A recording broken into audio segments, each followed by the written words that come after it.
മാതാപിതാക്കളോടുള്ള ഹക്ക് അത് മറക്കരുത്.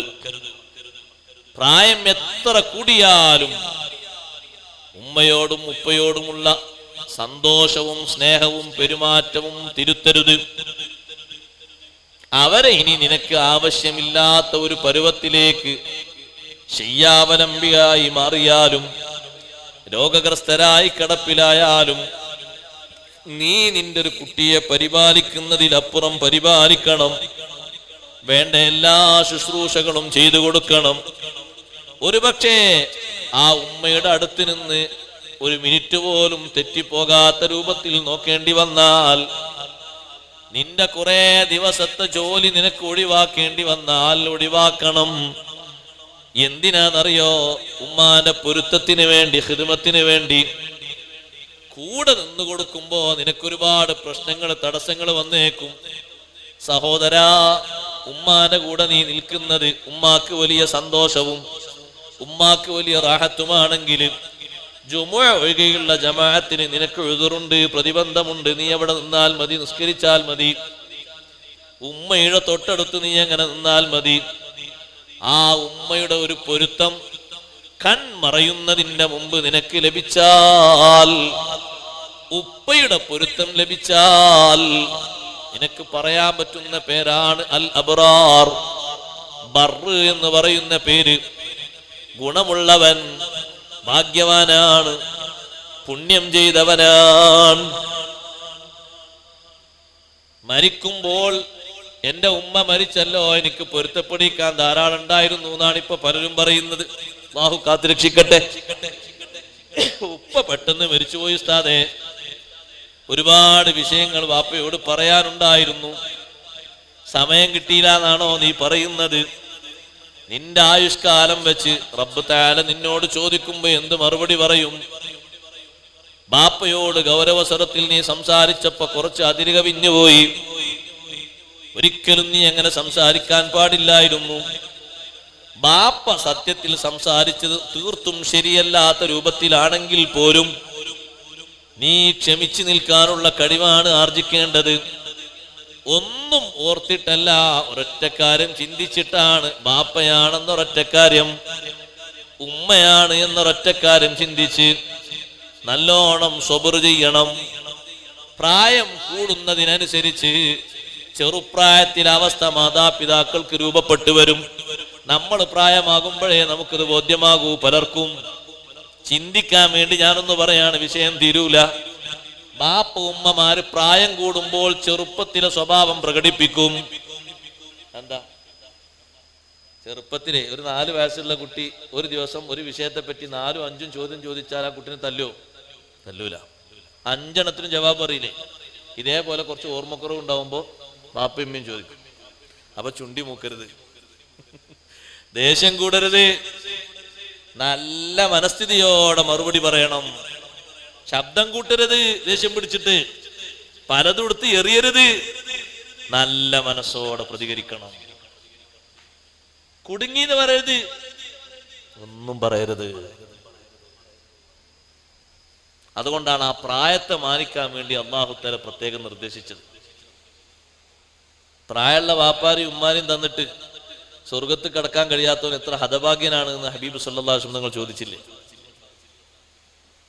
സ്വർഗത്തിലെത്താൻ അല്ലാഹു തആല ഒരു കാരണം തന്നായിരുന്നു. പിന്നെന്താപ്പ നമ്മളൊക്കെ സ്വർഗത്തിലെത്താൻ വേണ്ടി കാത്തിരിക്കുന്നത്? ഇതൊന്നുമല്ലേ? ബാപ്പയെയും ഉമ്മയെയും പരിപാലിച്ചിട്ട് സ്വർഗത്തിലെത്താന്ന് പറഞ്ഞാൽ ഒരു വലിയ നേട്ടാണ്. നേരെ തിരിച്ച് ഇപ്പുറത്തേക്ക് മക്കൾക്കും അവർക്കുള്ള ഹക്ക് വീട്ടണം. അവരെ വഴിയാധാരമാക്കരുത്. അബദ്ധങ്ങൾ വരാം. കാരണം നമ്മുടെ മക്കളായതുകൊണ്ടാണ് പറഞ്ഞ അബദ്ധങ്ങൾ വരാം. നമ്മൾ അബദ്ധങ്ങളും പോരായ്മകളും ഉള്ളവരായതുകൊണ്ട് മക്കളിലും അങ്ങനെ വരാം. പക്ഷേ ക്ഷമാപൂർവം തിരുത്താനും സഹിക്കാനും പിന്നെയും പിന്നെയും കൂടെ നിന്ന് നന്നാക്കാനുമാണ് ശ്രമിക്കേണ്ടത്. അയാളെ ഒറ്റടിക്ക് ഒഴിവാക്കിക്കൊണ്ട് ഇയാളെ മകനല്ലാതാകുമോ? ആകൂലല്ലോ. അതാ നാട്ടുകാരങ്ങനെ തന്നെയല്ലേ പറയാം. അയാളെ മോൻ തന്നെ പറയുള്ളൂ. അത് എത്ര കാലം ഏത് രൂപത്തിൽ പോയാലും പേരെങ്ങനെ പറയുള്ളൂ, വേറെ മാറ്റി പറയൊന്നുമില്ല. അല്ല, അയാളിപ്പോ തൽക്കാലം ഒഴിവാക്കി, തൽക്കാലം ഒഴിവാക്കിക്കൊണ്ട് ആള് മാറിപ്പോവും. അതൊരു ചില ആൾക്കാർ വിചാരിക്കുന്നൊരു ഗഡ്സാണ്, അബദ്ധം സംഭവിച്ചു, ഇനി എന്താ മാർഗം? ഇനി അവനോട് പടി ചവിട്ടണ്ടെന്ന് പറയണം. അപ്പോ വേറെ മാർഗത്തിലേക്ക് പോകും. പോയാലും എന്താ പേര് വരിക, എന്താ ആളുകൾ പറയാ? അത് അയാളെ മോനാണ്, അല്ല അയാളെ ഒഴിവാക്കിയിട്ടുണ്ട്. ഇപ്പൊ ഒരേന്നല്ലേ ഒഴിവാക്കിയിട്ടുള്ളൂ, മേൽവിലാസം ഒഴിവാകൂലല്ലോ, എത്ര കാലം കഴിഞ്ഞാലും ഒഴിവാകൂലല്ലോ. അപ്പൊ അങ്ങനെയുള്ള ആളുകളെ തിരുത്തി നന്നാക്കുക, അതാണ് മാർഗം. എത്രയായാലും അവരോട് കാണിക്കേണ്ട ഏറ്റവും വലിയ ഗുണം, രക്ഷിതാക്കൾ സ്വീകരിക്കേണ്ടത് ഒരിക്കലും മക്കൾക്ക് പ്രതികൂലമായി വർത്തിക്കരുത്. അതെന്റെ ഉസ്താദെ അവൻ അങ്ങനെ ചെയ്തില്ല ഇങ്ങനെ ചെയ്തില്ലേ, എത്ര ഇടങ്ങേറ് ചെയ്താലും പ്രതികൂലമായി വർത്തിക്കരുത്. നിങ്ങൾ നോക്ക്, ബഹുമാനപ്പെട്ട നബിയുല്ലാഹി യാക്കൂബ് അലൈഹിസ്സലാം, വലിയൊരു ചരിത്രമാണ് ഖുർആൻ പഠിപ്പിക്കുന്നത്. ഞാൻ അതിന്റെ വശങ്ങളൊക്കെ പറയുന്നില്ല. 10 മക്കളെ കൊണ്ട്, ഒരു മക്കളല്ല കേട്ടോ, 10 ആൺകുട്ടികളെ കൊണ്ട് ആ ഒരു പിതാവ് നബിയായ വലിയൊരു മഹാനായ യാക്കൂബ് നബി അലൈഹിസ്സലാം, ആ മഹാനിലേക്കാണ് വലിയ ഒരു തറവാടിനെ അള്ളാഹു ചേർത്ത് വിളിക്കുന്നത്, ബനു ഇസ്രായേൽ എന്ന് അള്ളാഹു തആല പറയുന്നത് ആ നബിയുടെ പരമ്പരക്കാണ്. ഒരു വലിയ നേതാവായ നബിക്ക് ഉള്ള ഈ 10 മക്കളും കൂടി ആ ബാപ്പയുടെ വാക്ക് ധിക്കരിച്ച് മനസ്സിനെ വിഷമിപ്പിക്കുന്ന കാര്യം ചെയ്തിട്ട് നിങ്ങളൊക്കെ നശിച്ചു എന്ന് പറഞ്ഞോ? എന്തില്ല, നമ്മൾ ഒരൊറ്റടിക്ക് നമ്മൾ മുറിച്ചിടല്ലേ. അപ്പൊ നമ്മൾ നമ്മുടെ അവസ്ഥയെ കുറിച്ച് ചിന്തിക്കാത്തതുകൊണ്ടാണ്. ഈ ഒരു പ്രായത്തിൽ ഞാൻ എങ്ങനെയായിരുന്നു എന്ന് ഓരോ ഉമ്മയും ചിന്തിക്കണം, ഓരോ ഉപ്പയും ചിന്തിക്കണം. ഞാൻ ഇപ്പൊ ലെവലിലാണ്, അത് ശരി, അത് അല്ലാഹുവിന്റെ തൗഫീഖ് കൊണ്ട് അങ്ങനെ വന്നതാണ്. ഇതേ ഒരവസ്ഥ എനിക്കുണ്ടായിരുന്നു. അന്ന് ചില സ്വഭാവങ്ങളും ദുഷ്കരമായ അവസ്ഥകളും ഉണ്ടായിരുന്നു. അതുകൊണ്ടായിരിക്കണം എൻ്റെ മകനും ഇത് ക്ഷമാപൂർവം അവനെ നന്നാക്കണം, അവനെ സ്വീകരിക്കണം. 10 മക്കളോടും അവർ തെറ്റ് ചെയ്തിട്ട് ബാപ്പയുടെ മുന്നിൽ വന്നിട്ട് ശുദ്ധമായ കളവ് പറഞ്ഞപ്പോഴും ബാപ്പ പറയുന്നത് ഫസബ്റുൻ ജമീൽ വല്ലാഹുൽ മുസ്തആനു അലാ മാ തസിഫൂൻ.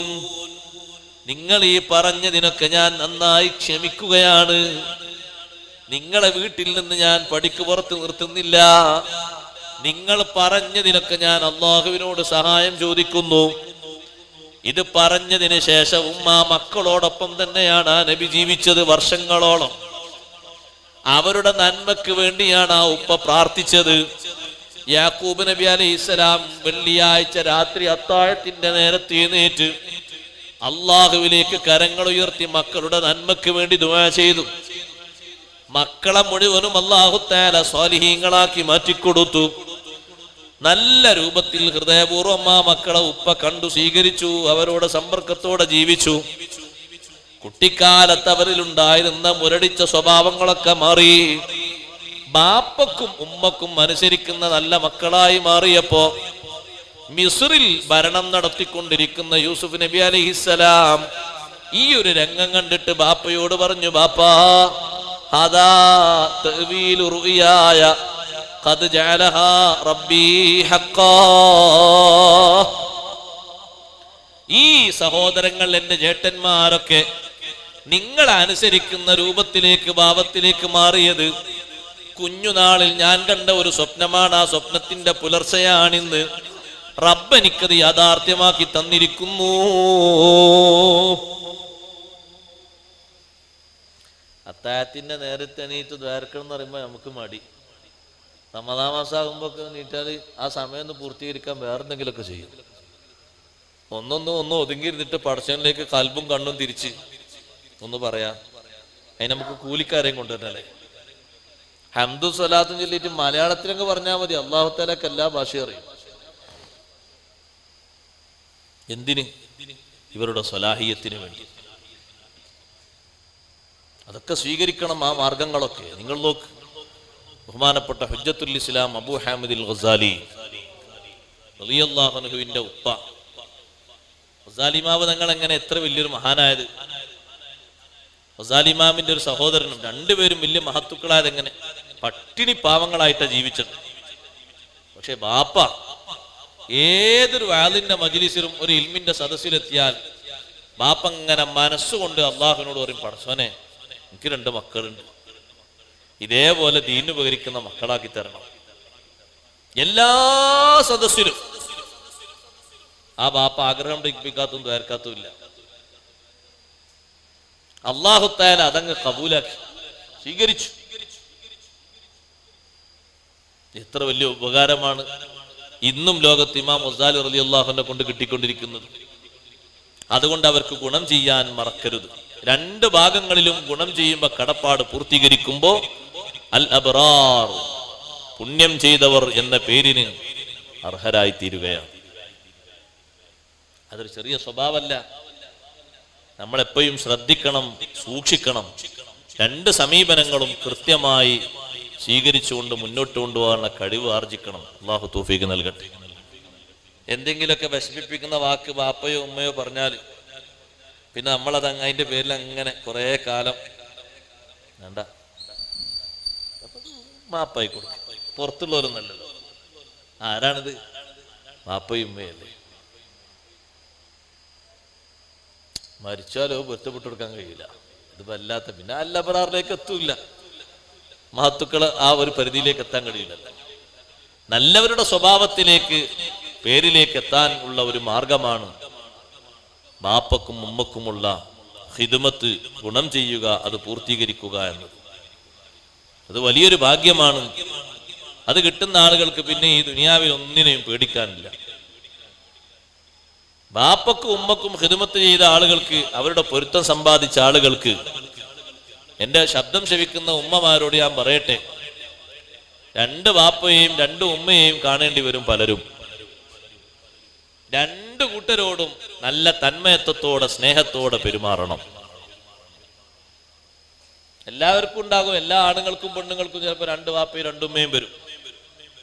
ഒന്ന് സ്വന്തം ബാപ്പ സ്വന്തം ഉമ്മ, ഒന്ന് സഹധർമ്മിണിയുടെ ബാപ്പ ഉമ്മ. തിരിച്ച് ഇങ്ങോട്ടും സഹോദരിമാർക്ക് ഭർത്താവിൻ്റെ ബാപ്പ ഉമ്മ. അവരോടും സ്നേഹത്തോടെ, ബഹുമാനത്തോടെ, സന്തോഷത്തോടെ പെരുമാറും. എന്തെങ്കിലും അസ്വാരസ്യങ്ങൾ വന്നാൽ ക്ഷമിക്കണം. പ്രായം മാനിച്ച് ക്ഷമിക്കണം. തിരുത്തി കൊടുക്കേണ്ടത് സ്നേഹത്തോടെ, ബഹുമാനത്തിന് ഒരു കുറവും വരാതെ തിരുത്തി കൊടുക്കണം. അങ്ങനെ തിരുത്താവൂ. ബാപ്പയുടെ ഉമ്മയുടെ ഭാഗത്തു നിന്നുള്ള അപാകതകളൊക്കെ മക്കൾക്ക് അങ്ങനെ തിരുത്താൻ പറ്റും. നബി സല്ലല്ലാഹു അലൈഹി വസല്ലം തങ്ങളോട് എത്ര വലിയ മഹബത്തുള്ള ആളാണ് അബൂബക്കർ സിദ്ദീഖ് റളിയല്ലാഹു അൻഹു. തങ്ങളെപ്പറ്റി ബാപ്പൊരു വാക്ക് പറഞ്ഞപ്പോ സഹിക്കാൻ പറ്റാത്തതുകൊണ്ട് ഒറ്റ അടിയും കൊടുത്തു. അന്ന് സിദ്ദീഖ് റളിയല്ലാഹുവിന്റെ വാപ്പ നബി തങ്ങളെ കൊണ്ട് വിശ്വസിച്ചിട്ടില്ല, അല്ലാഹുവിൽ വിശ്വസിച്ചിട്ടില്ല. അടിയുടെ ഊക്ക് കൊണ്ട് വാപ്പ കറങ്ങി വീണു. നബി സല്ലല്ലാഹു അലൈഹി വസല്ലം ചോദിച്ചു, സിദ്ദീഖേ, നിങ്ങൾ ബാപ്പാനെ തല്ലിയോ? സിദ്ദീഖ് റളിയല്ലാഹു അൻഹു പറഞ്ഞു, അപ്പൊ എന്റെ കയ്യിലൊന്നും ഇല്ലാത്തതുകൊണ്ട് ഞാൻ കൈകൊണ്ട് അടിച്ചതാണ്. സിദ്ദീഖ് റളിയല്ലാഹു അൻഹു അവിടുത്തെ മഹബത്ത് ഈമാന്റെ വലുപ്പാണ്. പക്ഷേ ഹബീബ് സല്ലല്ലാഹു അലൈഹി വസല്ലം ചോദ്യം മറക്കരുത്. ആരാ അടിച്ചതിനായി ചോദിക്കുന്നത്? പിന്നല്ലേ നമ്മള്. ചിലരങ്ങനെ മനസ്സിലാക്കുന്നുണ്ട്, കുറച്ചടിയൊക്കെ ബാപ്പാർക്കുമാർക്കും കൊടുത്തെങ്കിലും നന്നാകുമെന്ന്. അങ്ങനെ നന്നാക്കുന്നവരല്ല യഥാർത്ഥ സൽക്കർമ്മികൾ. ക്ഷമാപൂർവം ഉപദേശിക്കേണ്ടത് ഉപദേശിക്കണം. ചില അല്ലറ ചില്ലറ പോരായ്മകൾ ഇൽമിന്റെ കുറവ് കൊണ്ടോ മറ്റോ ഉണ്ടെങ്കിൽ ക്ഷമിക്കണം. അതവര് പെട്ടെന്ന് മരിക്കാൻ വേണ്ടിയിട്ട് മരിക്കണവരെ ക്ഷമിക്കാന്നുള്ളതല്ല, മറക്കുന്ന രൂപത്തിലുള്ളൊരു ക്ഷമ. ഹിദ്മത്തിലൊരു കുറവുണ്ടാകാൻ പാടില്ല. അവർക്ക് കൊടുക്കുന്നതിൽ നമുക്ക് കുറഞ്ഞു പോകും തോന്നിയാൽ ഒക്കെ കുറഞ്ഞു പോകും. അങ്ങനെയാണ് ചിലര്. ബാപ്പയും ഉമ്മയും വല്ല ആവശ്യങ്ങൾ പറയുമ്പോ 100 കൂട്ടം ആവശ്യങ്ങൾ ഉണ്ടാവും അയാൾക്ക്. അവർക്ക് കൊടുക്കാനോ അവരെ ആവശ്യം പൂർത്തീകരിക്കാനോ ഈ അടുത്ത കാലത്തൊന്നും സാധിക്കൂല. അതെന്താ? കൊടുത്താൽ ഇനിയിപ്പോ അവർക്ക് കൊടുക്കേണ്ടതില്ല. കുറെ കാലായില്ലേ, കുറെയൊക്കെ നമ്മളെ പോറ്റി, നമ്മൾ അവരെയും പോറ്റിയല്ലോ.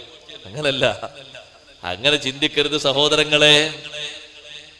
എത്രയും കാലം അവരുടെ ആയുസ് നമുക്ക് ഭാഗ്യമായി കിട്ടുന്നുണ്ടോ അത് നമ്മുടെ ജീവിതത്തിന്റെ വലിയ ഭാഗ്യമാണ്. നിങ്ങൾ നോക്ക്, മഹത്തുക്കളെ കണ്ടില്ലേ നിങ്ങൾ? അവര് ബാപ്പയെ ഉമ്മയെ സ്നേഹിച്ചത് സഹായിച്ചത് ആ വിധത്തിലാണ്. ഇന്നത്തെ കാലത്ത് അതിനൊരു നിലയും വിലയും കാണുന്നില്ല. മക്കളെല്ലാരും ഉണ്ട്. എത്ര മക്കളുണ്ട്? 10 മക്കളുണ്ട്. എന്നിട്ട് എവിടെ നിങ്ങളെ ഖിദ്മത്തിന് 10 ആളും 10 പര വെച്ച് പോയി. ഒരാളെന്താ അവിടെ നിൽക്കാത്തത്? ഓൽക്കൊക്കെ വേറെ പര വെച്ച് പോകണം തോന്നി. ആ വാക്കിലൊരു സങ്കടമുണ്ട്, നമ്മളറിയാത്ത ഒരു സങ്കടമുണ്ട്. എന്താണത്? അവർക്കൊക്കെ അങ്ങനെ ജീവിക്കാനേ തോന്നുള്ളൂ. ഒരു ബാപ്പ ഉമ്മ എന്നുള്ളവർക്ക് ഈ പ്രായമുള്ളവരെടുത്ത് നിൽക്കാൻ അവർക്കൊക്കെ മടിയാണ്.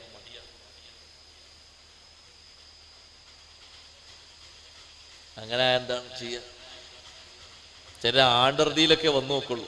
എപ്പോഴും പോയാൽ എന്തെങ്കിലും ആവശ്യങ്ങൾ ബാപ്പയുമ്മയും പറയുന്ന എത്തിയിട്ട് ആണ്ടർദിയിൽ പെരുന്നാക്കൊക്കെ ഒന്ന് വന്നു നോക്കാം. പോരട്ടോ, അതൊന്നും പോരാ, ആ വകുപ്പൊന്നും പോരാ. അഷ്റഫുൽ ഖൽഖ് സ്വല്ലല്ലാഹു അലൈഹി വസല്ലം തങ്ങൾ കിട്ടുന്ന സമയത്തൊക്കെ സന്ദർശിച്ചിരുന്ന വീടാണ് ബീബി ഹലീമത്തു സാദിയ റളിയല്ലാഹു അൻഹയുടെ വീട്. തങ്ങൾക്ക് മുലയൂട്ടിയ മാതാവ് എന്നുള്ള അർത്ഥത്തിൽ ഹലീമ ബീബി റളിയല്ലാഹു അൻഹ ഒരു കാര്യത്തിന് വേണ്ടി പറഞ്ഞയച്ചാൽ ഇവിടെ ഇങ്ങനെ വന്നിരുന്നു എന്ന് പറഞ്ഞാൽ വീട്ടിൽ മറ്റു തിരക്കുകളും കാര്യങ്ങളും നോക്കാതെ ഉടനെ ഇറങ്ങിപ്പോയി. ആരാണത്? ഉമ്മയുടെ സ്ഥാനമാണ് നമ്മൾ മനസ്സിലാക്കേണ്ടത്. ബാപ്പയുടെ സ്ഥാനം മനസ്സിലാക്കണം. വേണ്ട കാര്യങ്ങളൊക്കെ ചെയ്യണം. ഞാനിതിപ്പോ പരത്തി പറയല്ല. മിക്ക ആളുകൾക്കും ഭാഗ്യദോഷം വരുന്ന ഒരു വിഷയം അതാണ്. പ്രിയപ്പെട്ട സഹോദരിമാരെ, എൻ്റെ ശബ്ദം ശ്രവിക്കുന്ന സഹോദരിമാരോട് വരട്ടെ, നല്ല സ്വബർ ചെയ്യണം. അവരെ ഖൈറിന് വേണ്ടി ദ്വാരക്കണം. സുഖമില്ലാത്തവരാണെങ്കിൽ മാനസികമായിട്ട് സുഖമില്ല എന്ന് കൂട്ടിക്കോളൂ. ബാപ്പക്കുമ്മക്ക് വെറുക്കാൻ പാടില്ല. അങ്ങനത്തെ ഒരു അസ്വസ്ഥത ഉള്ളവരാണ്, വെറുക്കാൻ പാടില്ല. നല്ല നിലക്ക് പരിപാലിക്കണം. നല്ല ഖിദ്മത്തുകൾ ചെയ്യണം. ചില ബാപ്പാരോട് നിങ്ങളെന്താ അവിടെ പോയി നിൽക്കാത്തത്? ഞാൻ അവിടെ പോയി നിൽക്കുമ്പോൾ ഞോൽക്കൊരു ശല്യ കണ്ടാന്ന് കരുതിയിട്ടാണ്. എന്താ നിങ്ങൾ മറ്റേ വീട്ടിൽ പോകാത്തത്? ഉമ്മാനോട് ഞാൻ അവിടെ പോയി നിന്നാലേ 2, 3, 4 ദിവസം കഴിഞ്ഞാല്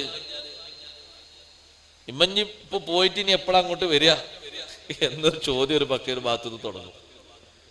നാളെ മറ്റന്നാളെ ഉമ്മ പോയിട്ട് ഇനി എന്നാ തിരിച്ചിങ്ങോട്ട് വരിക എന്ന് പറഞ്ഞാൽ അതിന്റെ അർത്ഥം പോകാനായില്ലേന്നാണ്. അടുത്തുപോയി 4-5 ദിവസമാകുമ്പോഴേക്കാരെ ജന്മം നൽകിയ, ജീവൻ നൽകിയ, സംരക്ഷണം തുല്യതയില്ലാത്ത വിധം നൽകിയ ഉമ്മാനെ ബാപ്പാനെ മടുത്തുപോയോ സഹോദരാ? എത്ര നേരം അവർക്ക് വേണ്ടി സഹിക്കാൻ നമ്മൾ തയ്യാറാകണം. നമുക്ക് വേണ്ടി സഹിച്ചതുപോലെ നമ്മൾ ഇതുവരെ സഹിച്ചിട്ടില്ലല്ലോ. സഹിക്കണം, നന്നായി സഹിക്കണം, നന്നായി ക്ഷമിക്കണം. അവര് ജീവിതത്തിൽ അള്ളാഹു നമുക്ക് നൽകുന്ന ഭാഗ്യങ്ങളാണ്, മഹത്തുക്കളാക്കി മാറ്റാൻ അള്ളാഹു തന്നതാണ്. അതുപോലെ മക്കളോടും വേണ്ട കാര്യങ്ങൾ പരിഹരിക്കണം, അവരോടും ചെയ്യേണ്ട കാര്യങ്ങളൊക്കെ നിർവഹിക്കണം. അവർക്ക് വേണ്ട വിദ്യകൾ പഠിപ്പിക്കണം, വേണ്ട സഹായങ്ങൾ കൊടുക്കണം, സംരക്ഷകം കൊടുക്കണം, വഴി കാണിച്ചു കൊടുക്കണം, ജീവിതത്തിന്റെ മാർഗം കാണിച്ചു കൊടുക്കണം. വഴികാട്ടിയായിട്ട് ബാപ്പയെ മകളും തെരഞ്ഞെടുത്താൽ, ഉമ്മയെ തെരഞ്ഞെടുത്താൽ സുബ്ഹാനല്ലാഹ്, അത് നല്ലൊരു സബീലാണ്.